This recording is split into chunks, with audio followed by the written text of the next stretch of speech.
Basically हमने अपना जो है वो जो पोर्शन स्टार्ट किया है, हमने अपना पोर्शन एंजाइम्स स्टार्ट किया है। हम बेसिकली एंजाइम्स को डिटेल से देख रहे हैं कि एंजाइम्स क्या होते हैं और एंजाइम्स क्या करते हैं, और एंजाइम्स के बारे में हमने अपनी पिछली वीडियो के अंदर डिटेल से डिस्कस कर लिया है। आज हम एंजाइम्स के अंदर डिस्कस करेंगे कोफैक्टर्स के बारे में। आज हम देखेंगे कि हमारे पास कोफैक्टर्स क्या होते हैं। सही है। तो अब जब हम बेसिकली सबसे पहले कोफैक्टर्स की बात करते हैं तो हम कहते हैं actually these are the non proteinaceous compounds. पहली चीज क्या है, ये क्या है, नॉन प्रोटीनेशियस कंपाउंड्स। अब नॉन प्रोटीनेशियस का मतलब है कि ये एक्चुअली हमारे पास प्रोटीन से मिलकर बने नहीं होते। जब हम नॉन प्रोटीनेशियस कंपाउंड्स की बात करते हैं, ये हमारे पास क्या हो सकते हैं, ये इनऑर्गेनिक मेटल आयंस भी हो सकते हैं, इनऑर्गेनिक मेटल आयंस, या हमारे पास क्या हो सकते हैं, ऑर्गेनिक मॉलिक्यूल्स। बात समझनी है। एक्चुअली कोफैक्टर्स क्या होते हैं, cofactors are the non proteinaceous compounds that are made up of basically inorganic metal ions or organic molecules which are essential for the activity of an enzymes, which are essential for the activity of an enzyme। अब आपको एक चीज clear हो रही होगी कि enzymes के बारे में तो आप सबको क्लियर है कि एंजाइम्स क्या है। Enzymes basically are the proteins, globular proteins that increases the speed of biochemical reactions, जिसको कलेक्टिवली हमने मेटाबॉलिज्म कहा था। अब हम ये बात कर रहे हैं कि बेसिकली जो कोफैक्टर्स हैं, कोफैक्टर्स एसेंशियल है, जरूरी हैं। किस चीज के लिए जरूरी है, इंजाइम की एक्टिविटी के लिए। इसका मतलब है कि जिनकी इंपॉर्टेंस हमने यहां तक देखी थी कि इंजाइम्स के बगैर हमने ये कहा था कि हमारी लाइफ की पॉसिबिलिटी मुमकिन नहीं है, तो फिर अगर कोफैक्टर्स नहीं होंगे तो फिर इंजाइम की एक्टिविटी भी नहीं होगी। इसका मतलब है कि कोफैक्टर्स भी हमारे लिए उतने ही इंपॉर्टेंट हैं जितने क्या है हमारे पास इंजाइम्स इंपॉर्टेंट हैं। क्यों, इंजाइम्स अपनी एक्टिविटी करते ही कब हैं, in the presence of cofactors. इसलिए अब आपको कोफैक्टर्स की इंपॉर्टेंस भी समझ आ रही होगी कि कोफैक्टर्स के बगैर एंजाइम अपनी एक्टिविटी नहीं कर सकता, और जब एंजाइम अपनी एक्टिविटी नहीं कर सकेगा तो फिर क्या होगा, हमारे पास हमारा मेटाबॉलिज्म नहीं होगा, और जब हमारा मेटाबॉलिज्म नहीं होगा तो हमारा सर्वाइवल नहीं होगा। अब बेसिकली कोफैक्टर्स कहां से आते हैं। जब हम कोफैक्टर्स की बात करते हैं, कोफैक्टर्स, कुछ कोफैक्टर्स होते हैं जो हमारी बॉडी में इटसेल्फ प्रोड्यूस होते हैं। सही है। जो कोफैक्टर्स हमारी बॉडी के मेटाबॉलिज्म के जरिए इटसेल्फ प्रोड्यूस हो रहे होते हैं, जैसे फॉर एग्जांपल हम कहते हैं हमारे पास एटीपी। अब एटीपी क्या है, हमारी बॉडी में एडिनोसिन ट्राइफॉस्फेट खुद प्रोड्यूस हो रही है जो एनर्जी का जरिया बनती है। फिर बहुत सारे कोफैक्टर्स ऐसे होते हैं जो हमें आउटसाइड द बॉडी से लेने पड़ते हैं, जो हमारी बॉडी में प्रोड्यूस नहीं होते, लेकिन हमें जो है वो इन्वायरमेंट से उनको लेना पड़ता है। जैसे फॉर एग्जाम्पल मिनरल्स हमारी बॉडी में प्रोड्यूस नहीं हो रहे, हम उनको जो है वो इन्वायरमेंट से लेते हैं। विटामिन्स बहुत इंपॉर्टेंट हमारे पास कोफैक्टर्स के तौर पर एक्शन करते हैं, और विटामिन्स हमारी बॉडी में प्रोड्यूस नहीं होते, हमें उनको जो है वो बाहर से लेना पड़ता है। इसका मतलब है कि ये हमारे पास क्या है, हम ये हमारी बॉडी में भी प्रोड्यूस हो सकते हैं, हमें आउटसाइड इनको फूड के जरिए आउटसाइड द बॉडी से लेना पड़ता है। फिर वो क्या करते हैं, हमारे एंजाइम की एक्शन में, हमारी एंजाइम की एक्टिविटी में अपना बहुत ज्यादा जो है वो इंपॉर्टेंट रोल भी रखते हैं। अब यहां पे अगर हम देखें कि कोफैक्टर्स का अगर हम रोल देखें कि कोफैक्टर्स हमारे लिए किन किन सूरतों में या हमारी बॉडी में हमारे लिए कितने इंपॉर्टेंट हो सकते हैं। सबसे पहली चीज तो हम कहते हैं कोफैक्टर क्या करते हैं, एक्ट एज अ ब्रिज। सबसे पहली चीज कि कोफैक्टर ब्रिज के तौर पर एक्शन करते हैं किस किस के दरमियान, बिटवीन सबस्ट्रेट एंड प्रोडक्ट। ये पहली चीज के लिए। अब ये जो सबस्ट्रेट है ये तो लास्ट वीडियो में डिस्कस किया हुआ है, जिसके ऊपर एंजाइम एक्शन करता है। तो इसका मतलब है कि हमारे पास सबसे पहले कोफैक्टर क्या कर सकते हैं, ब्रिज के तौर पर एक्शन कर सकते हैं। जब हम ब्रिज के तौर पर बात करते हैं तो इसका मतलब है ये प्रॉपर सबस्ट्रेट की अटैचमेंट जो है वो हेल्प आउट कर सकते हैं। जब प्रॉपर सबस्ट्रेट अटैच होगा तो उसकी वजह से हमारे पास क्या होगा, फिर उसकी कैटालाइसिस होती है और वो प्रोडक्ट में कन्वर्ट हो जाएगा। नेक्स्ट जब हम बात करते हैं एंजाइम्स की, कोफैक्टर्स की, तो कोफैक्टर्स बेसिकली हमारे पास, अगर हम नेक्स्ट फंक्शन देखें कोफैक्टर्स का, तो कोफैक्टर्स का नेक्स्ट फंक्शन आता है हमारे पास, हम कहते हैं ये क्या होते हैं, source of chemical energy, can be a source of a chemical energy. ये एनर्जी का सोर्स भी हो सकते हैं, जिसकी वजह से जो जरूरी होती है एनर्जी किसके लिए, to drive a chemical reaction. किस चीज के लिए, कौन सी एनर्जी होगी, to drive a chemical reaction. जो रिएक्शन एंजाइम ने प्रोसीड करना है उसको कंप्लीट करने के लिए हमारे पास क्या हो सकता है, जो कोफैक्टर्स हैं वो एनर्जी का सोर्स भी हो सकते हैं, इसलिए ये भी हमारे पास कोफैक्टर्स की इंपॉर्टेंस में आ जाता है। नेक्स्ट जब हम देखते हैं कोफैक्टर्स की कैरेक्टरिस्टिक्स या इंपॉर्टेंस, हम देखते हैं कि एक्चुअली क्या होता है, समटाइम्स इट में डायरेक्टली कंट्रीब्यूट, इट में डायरेक्टली कंट्रीब्यूट इन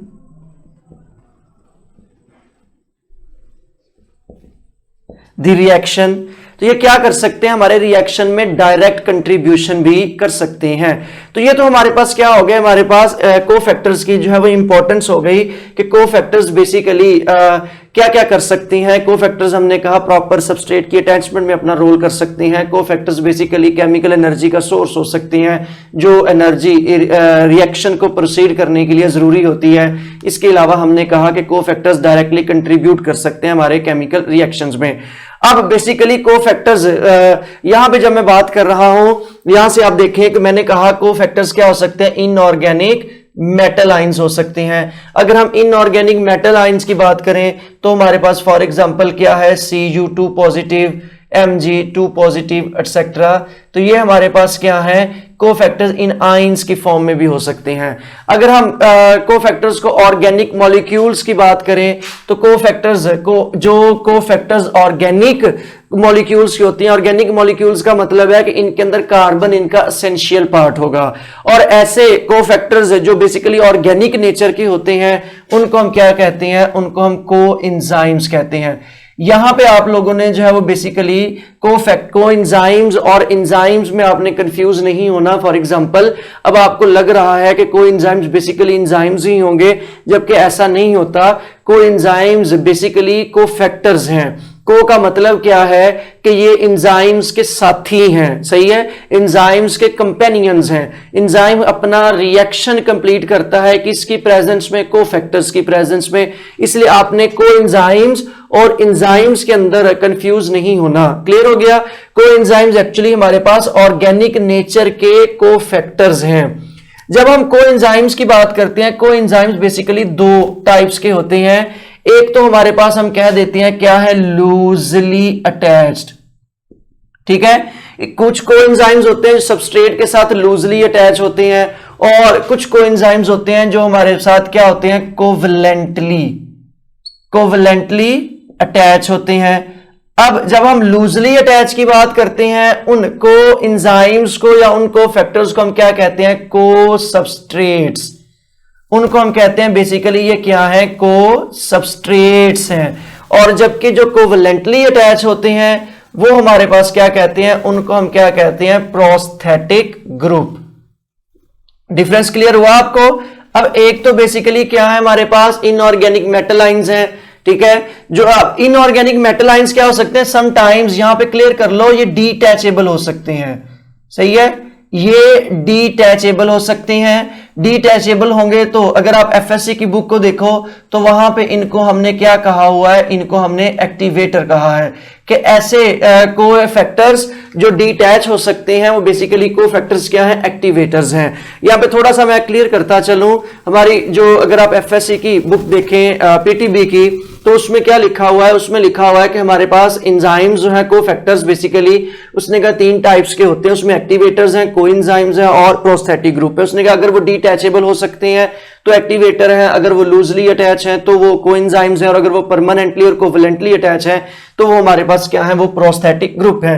जबकि बेसिकली अगर आप इनको डीप और हायर लेवल के ऊपर डिस्कस करते हैं तो बेसिकली कोएंजाइम्स कंप्लीट है जिसके अंदर ऑर्गेनिक मॉलिक्यूल्स, ऑर्गेनिक नेचर के कोफैक्टर्स होते हैं।